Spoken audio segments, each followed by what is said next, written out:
万卷书不如行万里路，道听途说不如听我说说。大家好，这里是道听途说，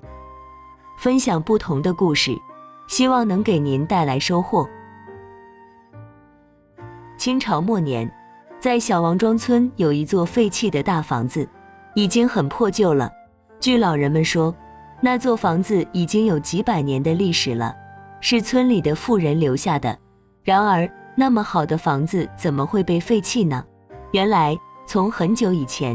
人们就都说那个房子里有鬼，也不知道为什么，那个鬼魂一直就坚守在那个房子里，无论如何都拒绝离开。任何想进入房子的人都会被那个鬼魂吓得不得了呢。据说那个村里还有一个传说，因为房子的主人以前是一个富人，所以房子里便有无数的金银珠宝，而那个女鬼则是主人用来保护那些个金银珠宝的。但既然有那么多的金银珠宝，为什么还要放弃房子呢？那么房子的主人又去了哪里？然而贪婪正是人们自身不可避免的缺点。村子里有一个叫卓金彪的小混混，他整天都无所事事混日子，什么事也不做，但是他却知道如何偷偷地和小女孩调情，还经常地偷东家摸西家的，以至于还整天的异想天开，总是感觉那天上能掉下馅饼呢。还有就是他总认为会有伯乐能看上自己，让自己一下子就能升官发财啊。然而就他淫秽还不招人待见的外表而言，是没有人喜欢他的，因为他那样子让谁看到谁都会很厌恶他。所以像卓金彪那样的人，一定是每个人都防备的，因此他所过的日子是越来越难过了。于是他便转动着自己的脑袋爪子，开始有了怎么到那个废弃的房子里去弄些个金银珠宝的想法。那小混混卓金彪平日里可不是一个相信什么鬼怪的人，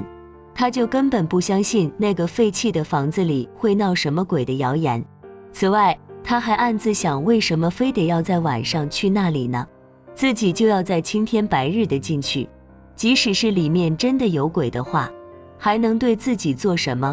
思虑好了以后，卓金彪便下定了决心，接着他就准备，便偷偷地溜进了那个废弃房子的大院子。虽然那里已经是一座被废弃了的房子，但是人们仍然可以看得出那座房子以前一定是很漂亮的。不用说别的了，我们就先来谈谈那房子的各种建筑材料。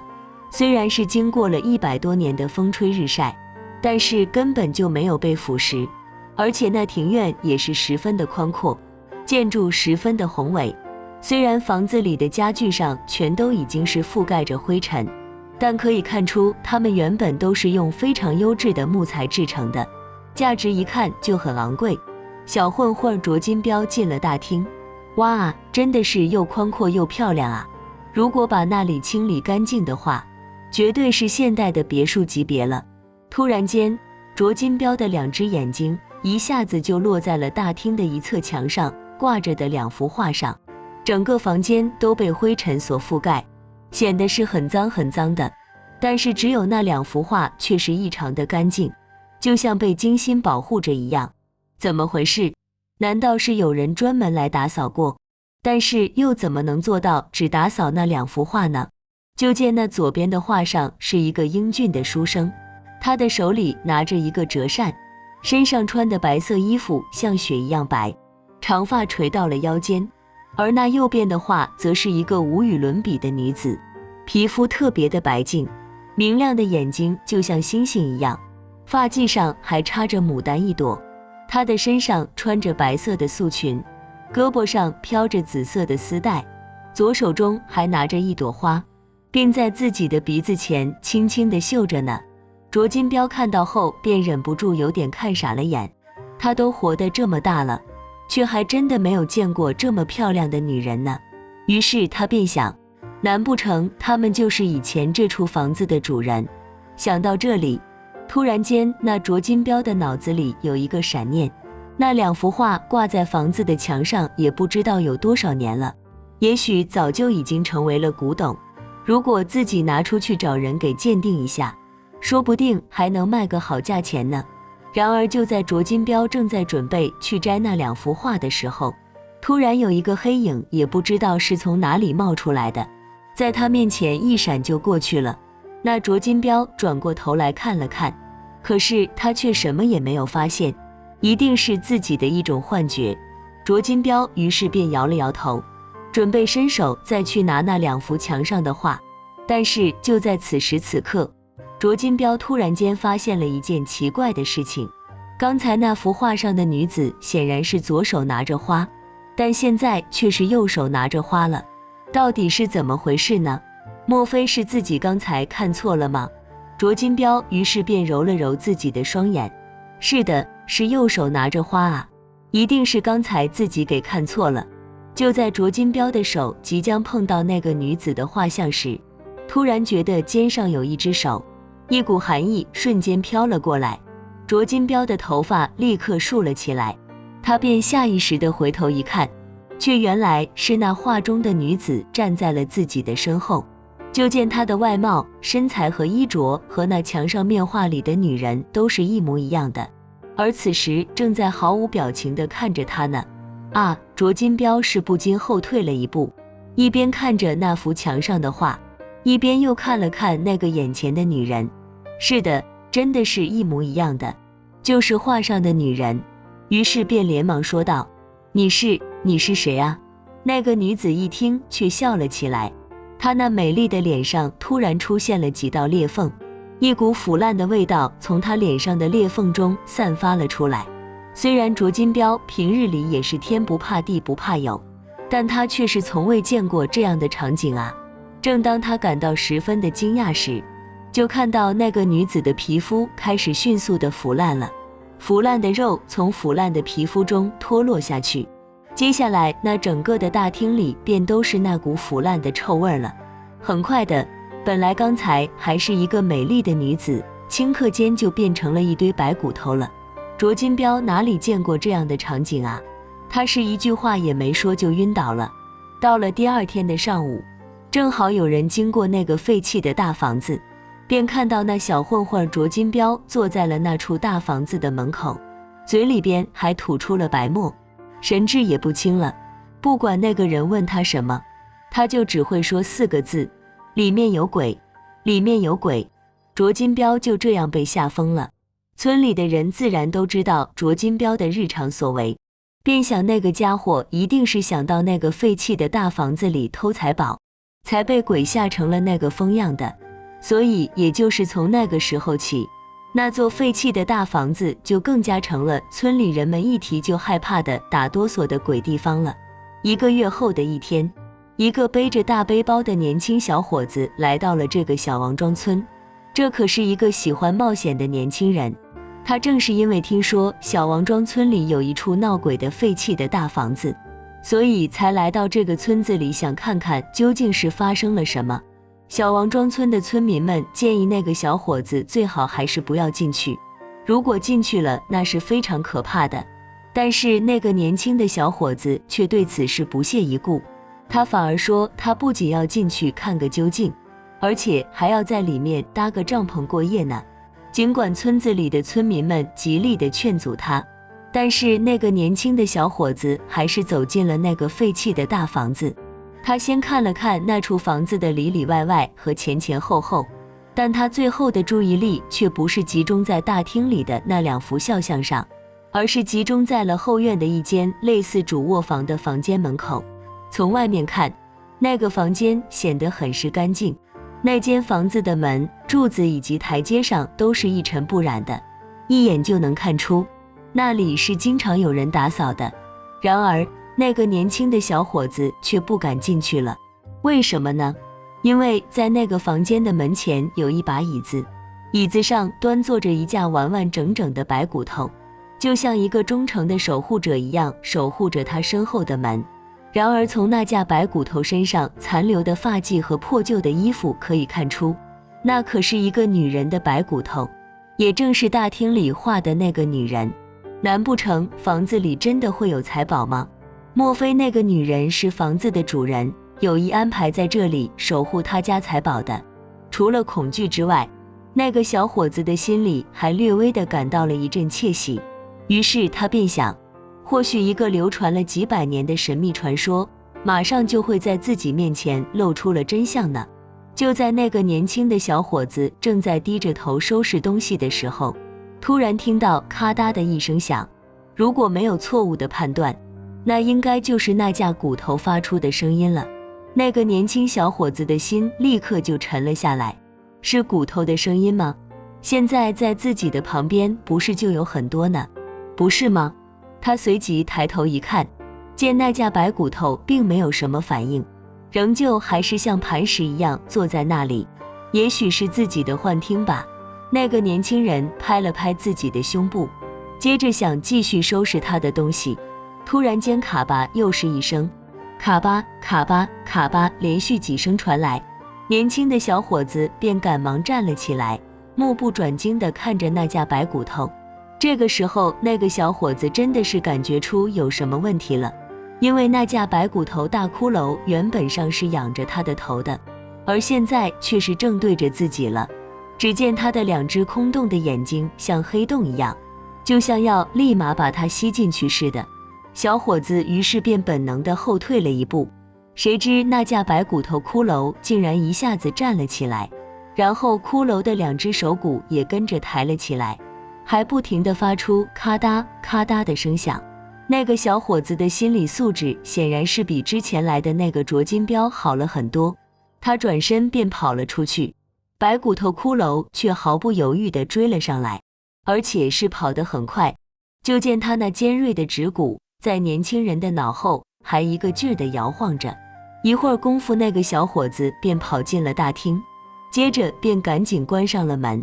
只听大厅的门外砰砰的响声，应该是那个骷髅在砸门了。年轻的小伙子心里想着只是想跑出去，却突然间又看到墙上那个女人的肖像似乎有什么问题。起初那两幅画中人的眼睛是互相看着对方的，但是现在那个女人的眼睛却是清清楚楚地盯着他看呢。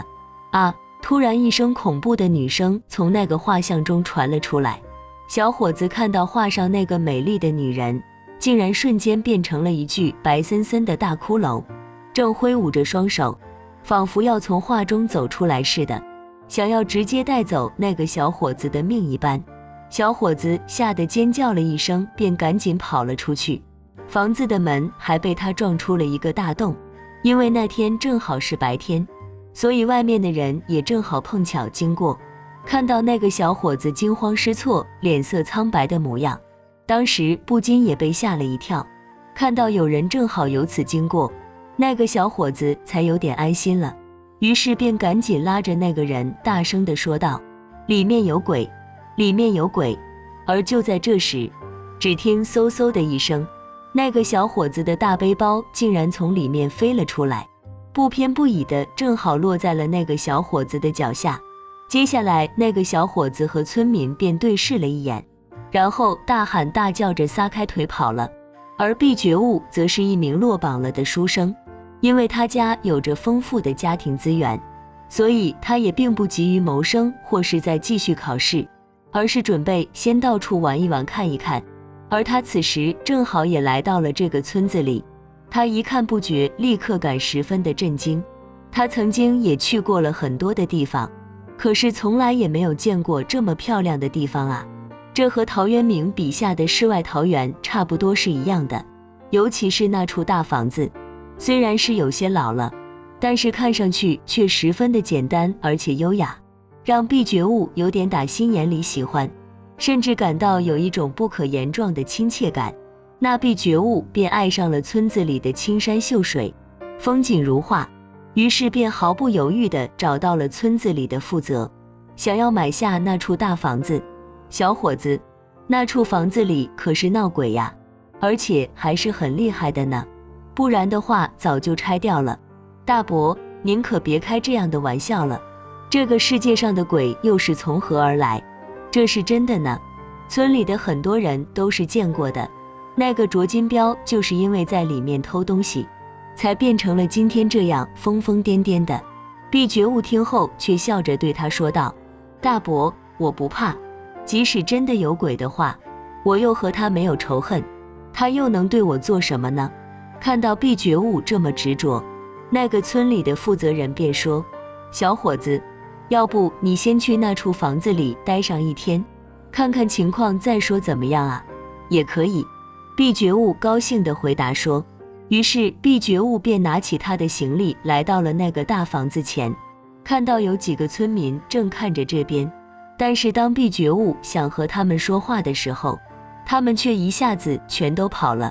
只留下一个大傻瓜还蹲在地上惊恐地看着那处大房子，而那个家伙便是那个已经吓疯了的卓金彪。毕觉悟于是便走近几步看着那个疯子卓金彪，但是当他看到了他的状态，心里便想就是问也是问不出来什么的。毕觉悟一想还是算了吧，但是当那疯子卓金彪看到毕觉悟的时候，他立刻像触了电一样跳了起来，指着毕觉悟大声地喊道：鬼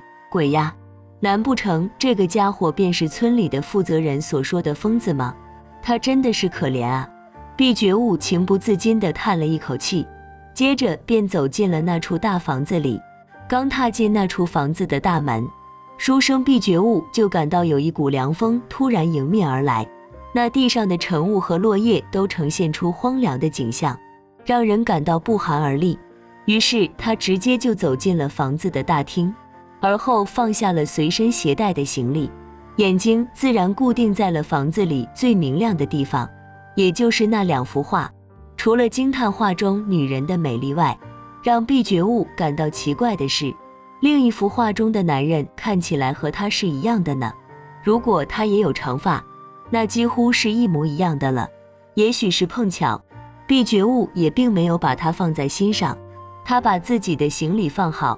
然后就走到了后院。当然，他一到后院也一样注意到了那架坐在卧室门口的骷髅骨头了，但是很难想象那个干瘪的骷髅竟然是画中那个倾国倾城的女人。接下来毕觉悟便向着那架骷髅骨深深地鞠躬3次，并且还说道：姑娘啊，真的是不好意思打扰你了，我是真的很喜欢这所大房子，所以我想把它买下来，但是你别担心，明天我会找个好一点的地方把姑娘你给埋了的，以免你再次遭受风吹日晒的苦楚。说完，毕觉悟便把那个女子的尸骨抱了起来，放在了旁边的一间厢房里，上面还盖了一条十分干净的被单子。接下来那毕觉悟便准备去那间卧室里面再看看，但是房间的门却好像是从里面给锁住了，他在外面是怎么推都推不开。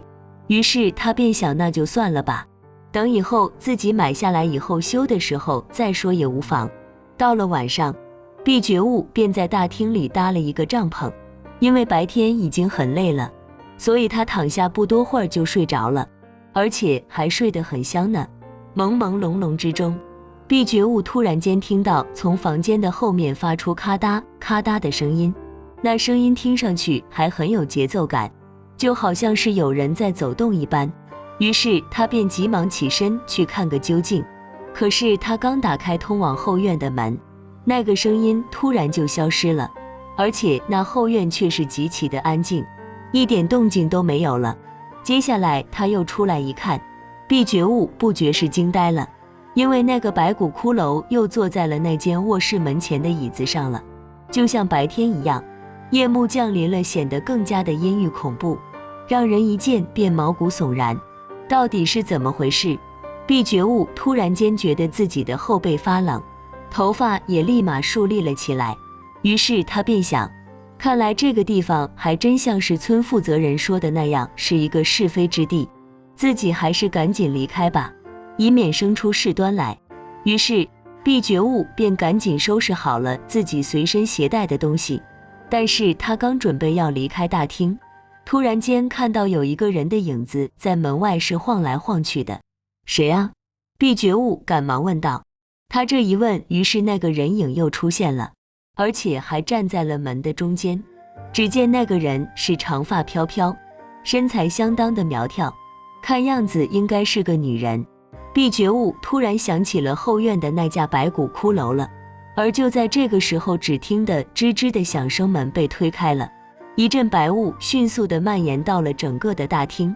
忽然间，有一个女人从白雾中走了进来。你是谁？书生毕觉悟向后连着退了几步，等那些白雾渐渐地散去，那个女人的样子便清晰起来。毕觉悟看得很清楚了，她不就是画中的那个漂亮女人吗？啊，鬼啊！毕觉悟吓得是顿时大叫了起来。然而那个女人却死死地盯着毕觉悟，眼睛逐渐聚焦在了毕觉悟右边的胳膊上，在那里有一个圆形的有些像牙印的痕迹。看过之后，两行眼泪便沿着那个女人美丽的脸颊流了下来。接下来那个女人便悲伤地转过身去，立刻消失不见了。第二天的晚上，毕觉悟住在了一个村民的家里。在晚上睡觉的时候，他做了一个奇怪的梦。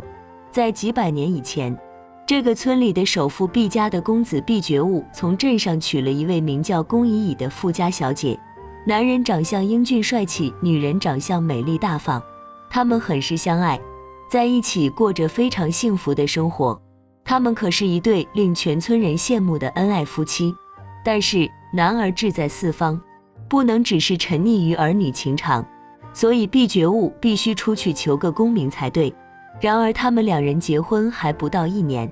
自然是难舍难分了。乙乙，你放心吧，等我求得了功名，你就是诰命夫人了。而那龚乙乙哭却哭着说道，你不仅有才，而且又有貌，万一高中之后被哪位公主或官家的小姐看中了，那我该怎么办？毕觉悟听后便立即向天发誓，如果这辈子负了龚乙乙的话，就会被天谴，永远不得超生。如果他死在了外面，即使他变成了鬼魂，他也要回家和他所爱的妻子团聚。龚乙乙含着眼泪，立马在自己丈夫的右臂上咬了一口，说道，这是我给你的印记，如果你不信守承诺的话，无论你以后去哪里，这个印记都会跟着你。可是谁知道，第一次出门的毕觉悟因为水土不服，在路上不幸感染了疾病，因为治疗的不当，很快就死了。随从们把毕觉悟的尸体带回家，父母看到儿子的尸体后，当场就晕倒，不久也死了。而他们的家中便只剩下了龚乙乙了。接下来那龚乙乙便解雇了家里的仆人，然后关上了门。但是她却没有埋葬自己丈夫毕觉悟的尸体，而是把它浸泡在了卧室里的草罐里，以避免腐烂。因为她坚信自己的丈夫毕觉悟一定会遵守诺言，他的灵魂会回来见自己的。不久，龚乙乙便因极度的悲伤和营养不良，身体是逐渐的虚弱。于是她便搬了一把椅子，放在了她家那间主卧室的门口，这样她就可以保护丈夫的尸体，看看丈夫的灵魂是否回来。不久，龚乙乙也就死在了那把椅子上，而她的灵魂却变成了守财鬼。几百年来，她都一直虔诚地守护着卧室里最重要、最深爱的人。醒来之后，毕觉悟是泪流满面的又走进了那处大房子。他不知道为什么，仅仅1天的时间，那里就变得越来越清冷，显得越发的孤寂。就在大厅的画像中，龚乙乙手中拿着的花已经完全腐烂，一张漂亮的脸也变得十分的阴沉，而原来坐在椅子上的那架白骨头已经完全分散和破碎了。实在是对不起，是我没有遵守我对你的承诺，钱是欠你的，我会这辈子来补偿。毕觉悟是一边哭着一边洗去了龚乙乙骨头上的尘埃，并且整理好又收拾好那2张墙上的画像，接下来便大步地离开了小王庄村。好了，今天的故事就到这里了。看完这个故事后，不知道您有什么感想？欢迎在下方留言，不要忘了点赞和订阅，希望能给您带来收获。